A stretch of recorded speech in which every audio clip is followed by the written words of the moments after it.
Hello, everyone, and welcome to a new SEGA News Bits. I'm your host, George. With me is Barry. Hello. That's it? Just hello? I like a ninja. I am swift and Deadly? deadly. SEGA announced that they're moving forward with their Shinobi movie. If you guys remember, a year and a half back, they announced that they were making movies or thinking of making movies for franchises like Altered Beast, Streets of Rage, the Kinect game Rise of Nightmares, and Crazy Taxi, and even considering stuff with like Virtua Fighter and Golden Axe. They're even moving forward. I mean, they even moved forward with the Sonic movie, which got a date sometime in 2018. And we talked about that before, and you could see it somewhere on the screen. You could click on it.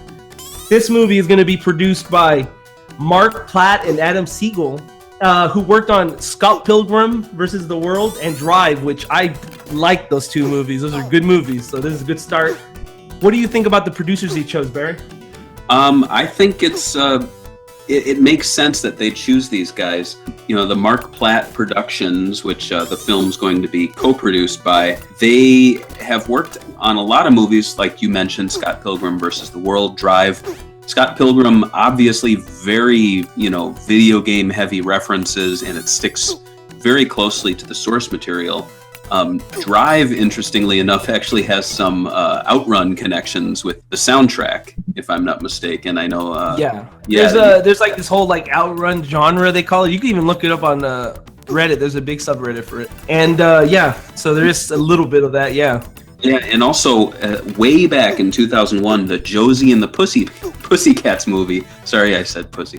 Was produced by Marc Platt Productions, and if you've ever seen that movie, it is heavy with Sega Dreamcast product placement. Like, I desperately want to do a Sega in the Media article on that one, because there is so much crazy Sega stuff in that movie. That movie is a commercial for the early 2000s, late 90s. I love that movie. I don't care what people say. It's a guilty pleasure. It's a guilty pleasure for sure. I agree with you. I remember when it came out, I couldn't stop looking at it, watching it. I don't know why, just so freaking weird. It's got like cute girls, and it's got a bunch of Sega stuff in the background. So maybe it was the cute girl that did it for me. Yeah. But no, I think they're a very good choice. Like, actually looking at their resume and making all those connections, I can't think of anyone better, really. I'm kind of surprised. And there was a quote he said about how the movie was going to be that you wanted to read? Yeah, actually, he told Variety, which is a very well-trusted entertainment source, he said, "We love the Shinobi games and believe that the world of ninjas has never been properly explored on screen. We now have the opportunity to do just that. With Shinobi, we hope to make a film that honors the essence of the games and brings this fascinating world to life for movie-going audiences." And I mean, that sounds like something someone assistant probably wrote up. But I was a little thrown by the bit where he says, he loves the games and he believes that the world of ninjas has never been properly explored on screen. Now, I beg to differ. There are several ninja movies that have been done in the past that are very historically accurate, especially in Japan. They've done several.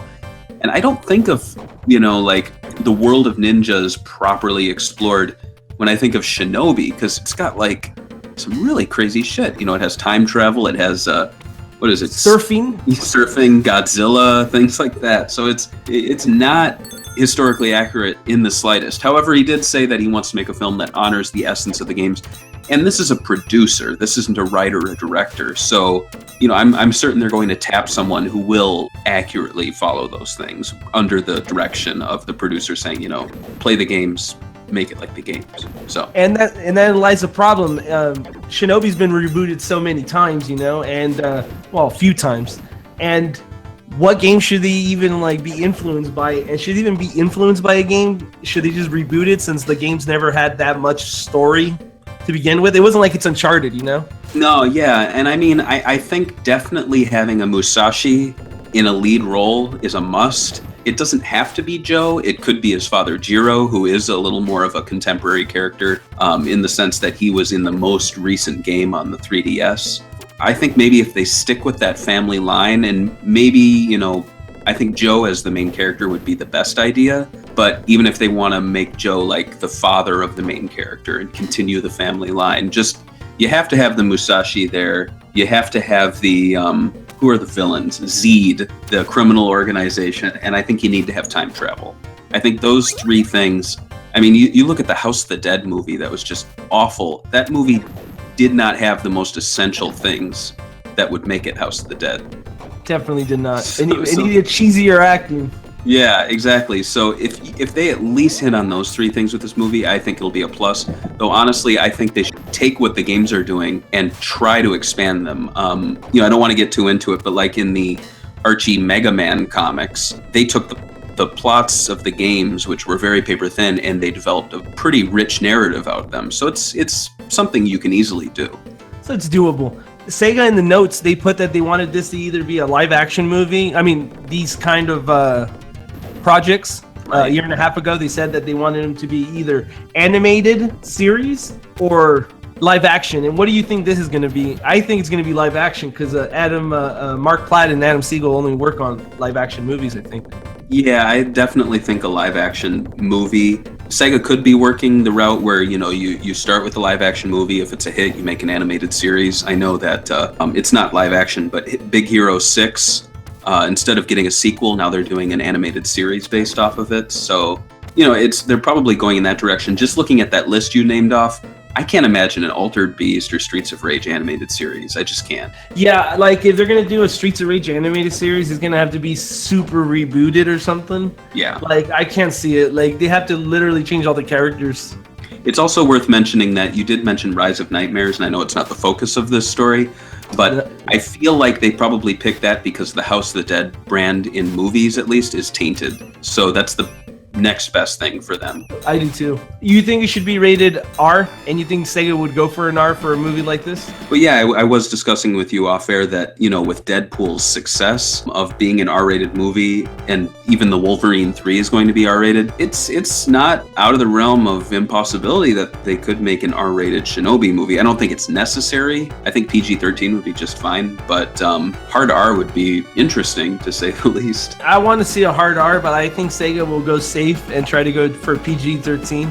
Yeah. But I really hope they go for an R and just go balls out on this movie. Another problem with the casting in this movie, it's like, who would play a Musashi? Who would play all these Japanese characters? Because they technically are so. I mean, I know that Joe Musashi is like half and half, but like they have to get somebody that's even part Japanese, right? I mean, that's actually right now a big thing on the internet, casting white people for Asian roles, right? Yeah, I definitely think a Japanese actor is a must. Honestly, I don't think they need to go like I was watching the trailer for Doom not too long ago with The Rock. I don't think they need a big name actor for the Shinobi movie. I think if you get an actor who plays the character well, that's all you need. Like look at Spider-Man, the character is well known, but the actor, Tom Holland? He's really a nobody until that role.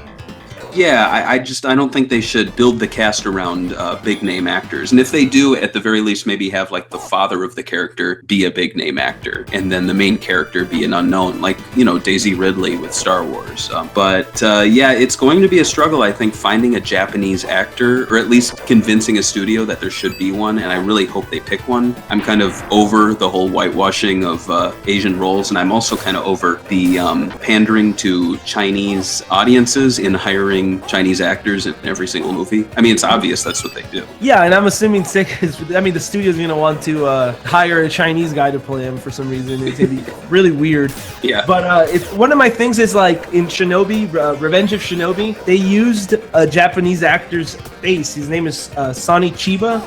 Oh, and yeah. He's an old guy now, and he was in Kill Bill, I think, in America. I would love him to have a role in this film as a bad guy. I don't know why. I think it'd be cool. But yeah, Sega changed the face in the Wii re-releases on the Virtual Console, and it looks. Yeah, if you Google it, it looks terrible. But yeah, and so Sega has all these other movies planned as well. And I mean, do you think that they should try to make a shared universe? And I know that Sega of Australia, a team that got disbanded, tried to do this when they pitched to Sega their Sega Reborn remake to have like a shared universe like Marvel. Do you think Sega should try to do something like that?